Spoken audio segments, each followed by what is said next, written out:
নির্বাচনের মাধ্যমে একটি রাজনৈতিক সরকার আসবে যারা জনগণের কাছে দায়বদ্ধ থাকবে, এমন মন্তব্য করেছেন বিএনপির স্থায়ী কমিটির সদস্য আমির খসরু মাহমুদ চৌধুরী। 13টি মশলার এক দারুণ কম্বিনেশনে তৈরি ইফাত রশিদ বিরিয়ানি মশলা, উৎসব এখন প্রতিদিন। ডিএসসি ব্রোকার্স অ্যাসোসিয়েশন আয়োজিত সেমিনারে এমন মন্তব্য করেন তিনি। বলেন, কত দ্রুত গণতন্ত্রের দিকে ফিরে যেতে পারবে দেশ, সেটাই এখন মুখ্য বিষয়।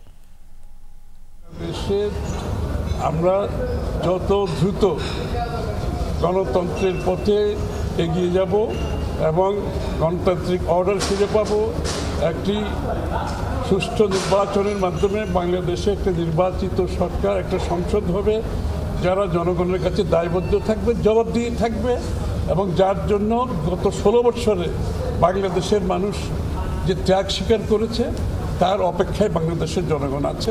সুতরাং এটাই হচ্ছে মুখ্য বিষয়।